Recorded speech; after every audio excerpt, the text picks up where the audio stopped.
Hey everybody, we're in Conway, South Carolina once again at the L.W. Paul Living History Farm. Today is spring planting day, so we're going to walk around, see what's going on, and then we'll go somewhere else. Are you ready? Yes. She always enjoys this little blast from the past because, you know, this is her time period she grew up in. So let's go. Are y'all familiar with that? Oh, I'm very familiar with Yeah. You miss doing it? that. Huh? You miss doing it? No. That's the answer I always get. See what you do, you put that tobacco plant in it, and it falls down that chute, and where he releases, and he's putting in there. But we used to reset tobacco with that. Reset. Huh. What do you mean?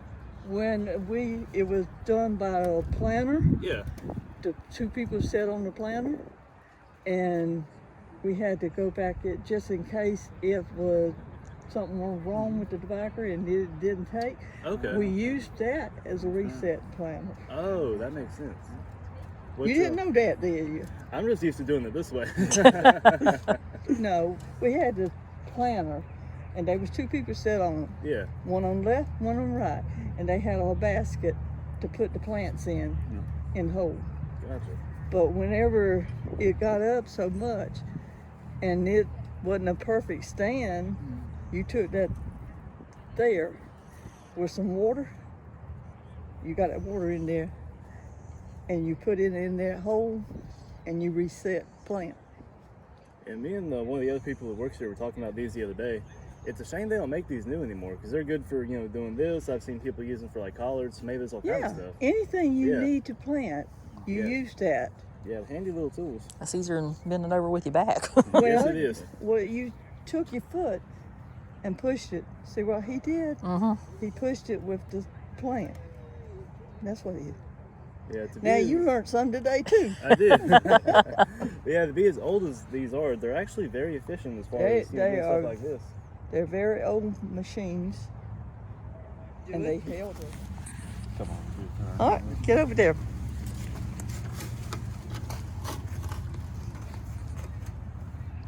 You gonna do it? All you do is squeeze that trigger all the way up to the top and then pull it straight up and it'll drop the seed in the water in there. See, it releases water. Yeah, just like that.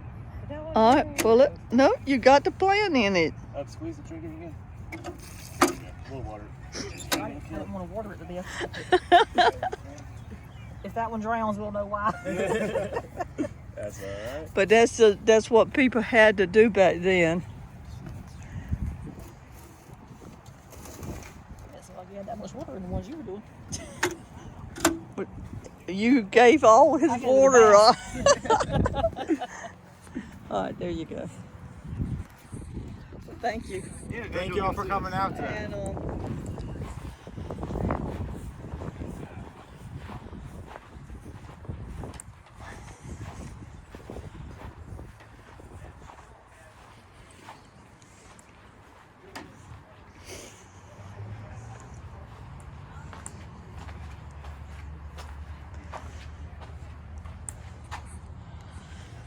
That's the syrup cooker.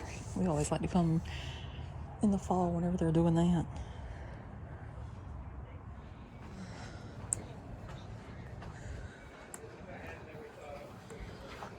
How'd you enjoy your blast from the past? I don't want to go back to them days.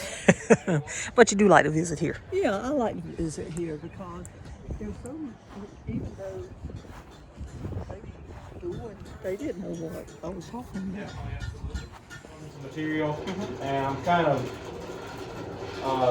I might turn this into like a trivet, a cooking trivet, going over a fire. Not sure yet. It'll be kind of a heart shape. You kind of got it shaded there, and I'm going to kind of even everything out there and get everything nice and lined up. And then from that point, I'm probably going to forge weld this joint here. Once I get it closed up and how I want it positioned right, and then I'm going to take and bend one of these, bend this stick down into one of the legs, and the other two legs will be riveted through. Okay. At least you know what you're doing.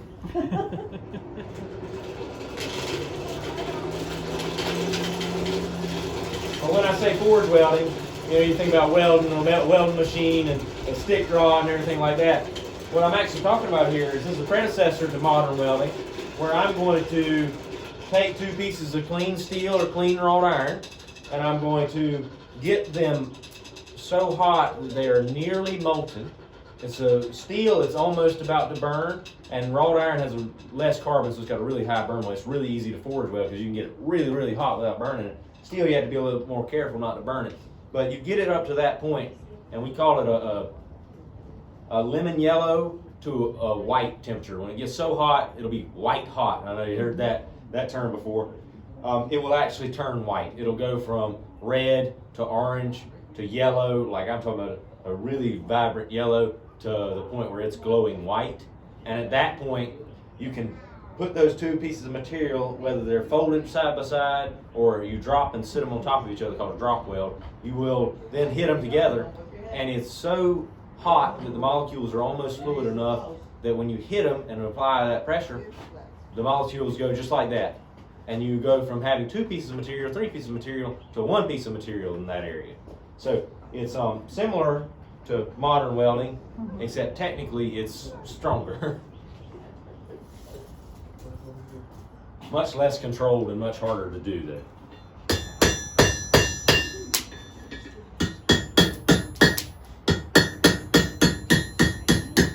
Again, I'm just trying to level this thing out a little bit and get it so these things meet up right how I want them to.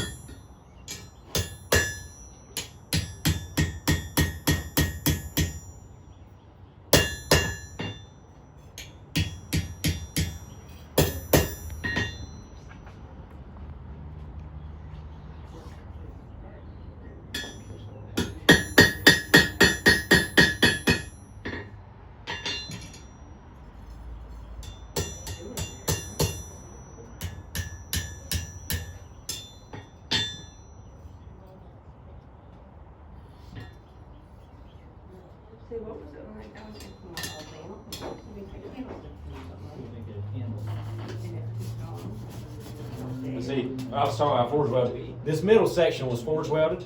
So what I did was I folded the piece of material over on itself, and then I forge welded this section so I can get that point and then split it off around there without it separating on itself. So what are you making? This, I believe I'm going to turn it into like a small trivet. Very nice. Got to get everything evened out there.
Huh?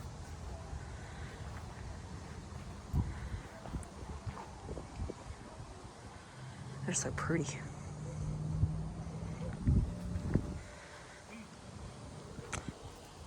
I don't know how they feel about me.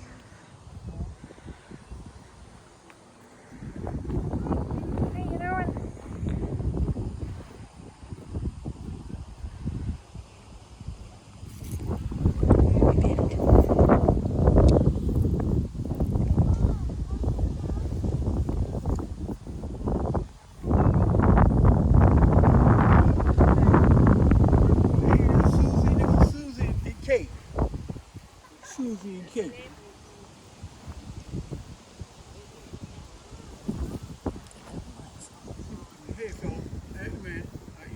one.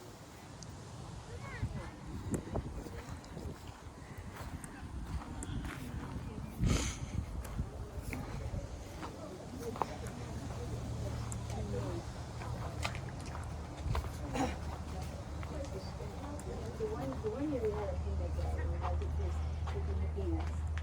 And they actually had the vine, peanuts go underground. And they were boiling in that cabin beginning of the we lost our whole peanut crop, so. It wasn't great. Peanuts had no day.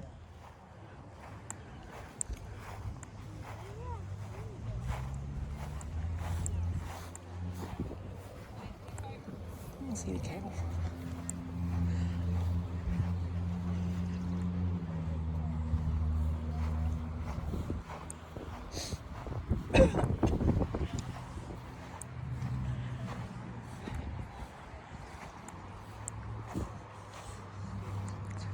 You know, whenever we come back in a couple of months and we see, You tell what he put in the ground. no, we'll know that my tobacco drowned. I think it had entirely too much water. It'll either drown or it'll be the most vibrant one they have out there. One or the other. That must have been a winter garden. Oh, the cows will be back bad. That right there is potatoes. That's we planted that in February. They usually plant Irish potatoes in brown potatoes. But that's when we did it. There's a lot of stuff there that you don't eat. Yeah. I'll eat potatoes, but that right here, I don't eat it. Never have. The one that I stayed with when I was growing up. They got cauliflower there. Greens, You're like, nope. mustard. Mustard greens.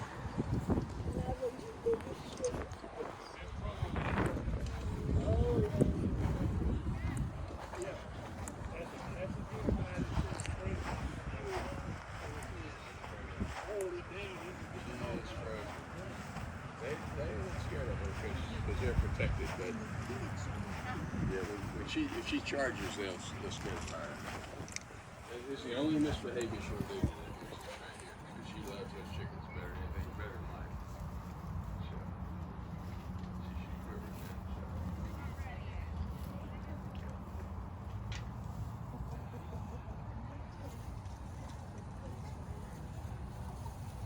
We'll walk around there and see. Go around and see if we're going. Okay. So.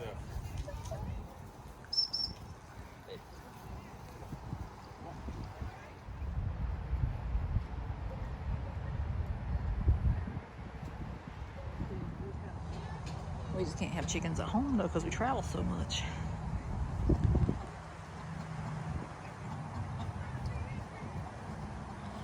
Which I'm sure they can take care of themselves too.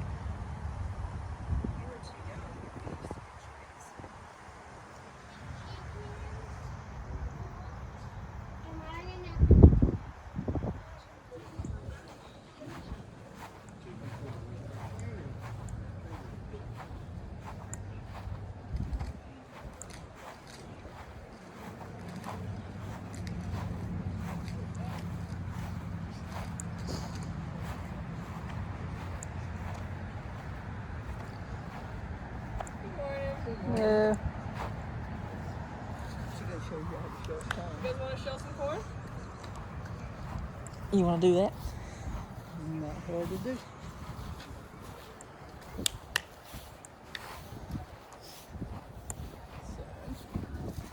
You just stick the thing in like that, and then you crank it towards you. So this is a job that they normally give for kids. This corn's a little older, so it's a little hard to shell right now, but they'd use every part of it. So the corn itself would either go to feed the animals, or they'd send it to the mill for it to be turned into flat cornmeal or grits or something like that. And then the husks and stuff, they'd either stuff their mattresses with it or their pillows. Or, They didn't let nothing go to waste back then. yeah, even the cobs, like if they could find a use for the cobs, sometimes they'd use it in the outhouses and stuff, or feed it to the pigs because they ate anything. Go ahead. My husband, I never used a corn cob. He said you always used a clean one to make sure when you used a corn cob, you were clean. I can't imagine you do that. No, that's too much.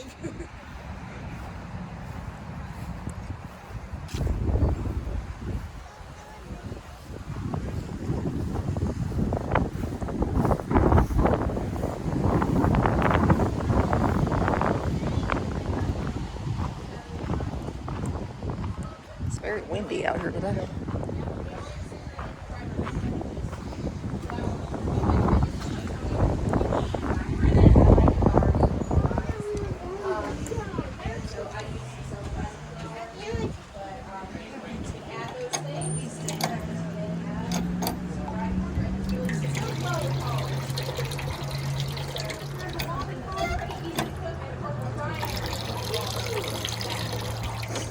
Spoon it out and let it start to get a little brown. I can't serve it to you because of DHEC does not approve of my kitchen. So thank you. But it's very simple to make. I mean, really, you know, you just you can sample your batter and see if you want more salt or more sugar, whatever is your preference. So it's really easy to make. You just drop it in some hot grease there.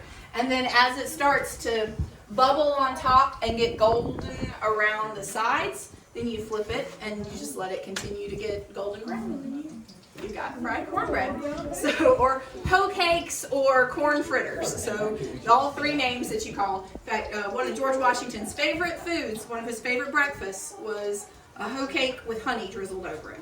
And that's what he used to like to eat. But certainly something that's real easy in this area and pretty prominent because real easy to cook on top of the stove and not have to worry about baking it, or you can leave your oven for other things, for baking other things. So that's what we've got. So I've got a fire right in here, and that's what is heating our stove. So it's a wood burning stove. All winter long, that would have been a really common chore, is getting that wood ready for the different things you're going to use it for throughout the year, whether it's making syrup in the fall, doing curing your tobacco in the summer, cooking all year round, even to do laundry. They had to build a fire outside to do laundry. Like, we don't have to build a fire to do our laundry now, right? So, but they would build a fire so that they could soak their clothes in hot water and then put them in another pot and scrub them clean and then rinse them and hang them up on a clothesline. So we're super spoiled with how we can do laundry today, right? But firewood was something you would see stacked up all over the farm, and that's something during the winter time especially you'd be doing a lot of, getting that ready. So in fact, you need to give that a little more fuel there, and it's about time to turn. You gonna check your cookies? I have caking on it. Oh, you do? Okay. So I'm gonna turn it on lunch. Okay, yeah. Just to make sure. And really, anywhere that's over the fire is like cooking over high heat. So anything you want to fry or boil, you're going to put it right over here. Anything that needs to simmer can just move a little bit further away. And so kind of nice when it's much cooler outside to be next to a wood burning stove. Once we get into the summertime, when they're doing a lot of canning and pickling, you're going to see the windows open, the doors open. That's why this house is built like this. It's called a shotgun style house. And so the idea is you open those doors, open those windows, and then no matter which way the wind is blowing, you've got cross ventilation. So you've got some air coming through, hopefully cooling your house off a little bit. With all that said, it still gets pretty warm in here if you visit us in the summertime and George is in here canning or pickling.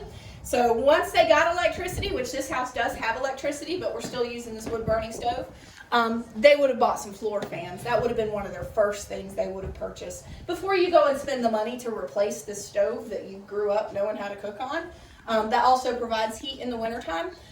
One of the things you could buy were some fans to help cool off that kitchen too.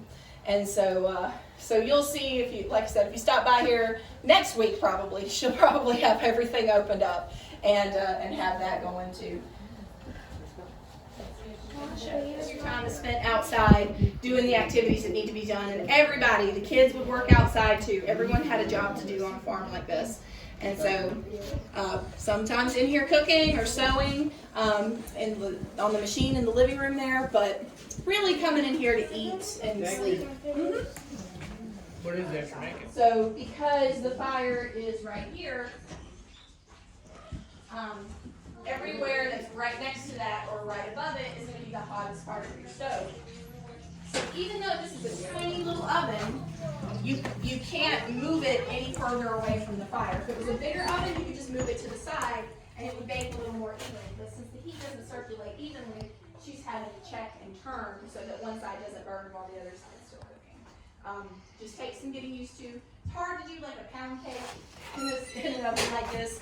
It'll start out nice and then it'll end up about by the time you move it and turn it around sometimes. Unless you're really keeping an eye on that fire. Go ahead and wrap up the video for the L.W. Paul Living History Farm. I planted a thing of tobacco. I think it'll probably die. I think it might have got too much water. It was like just falling out of there. You tell I never did it before. We'll have to go back and see how that one looks. I'm surprised he didn't know what I was talking about. Well, the reset? Mm-hmm. Yeah. But you lived during that time period. I lived through that time period. You say you don't want to go back. Well, we had a transplanter, and 2 people sat on the back of that transplanter, and they set the tobacco out. Well, in a week after it was set out, you had to go back through to make sure your tobacco was living. And if it wasn't living, you took that transplanter in your hand with water in it, and you had to replant that tobacco plant. So that's what's called reset? Yeah, that's what they call reset. Yeah, you know. So anyway, we always truly enjoy visiting there. To me, it's educational. I think everybody needs to go there. Well, because to me, it's a piece of history that's going to be lost if they don't keep it going on. I didn't actually think I was going to teach somebody what I knew, you know. Well, it's always good to be able to teach somebody something because nobody knows everything. So, well, some people. I learn new stuff every single day. Some people think they do. As long as you're living, you're learning. Yep. So, I mean, I learned stuff at work from my co-workers that I don't know, and I'm supposed to be the one that knows how to do it all. But sometimes they teach me things. So, well, that's the purpose of them learning. Yeah, and then they teach me. Yeah. So you can't never think you're too good to learn something. And you. So anyway, people don't know how to drive.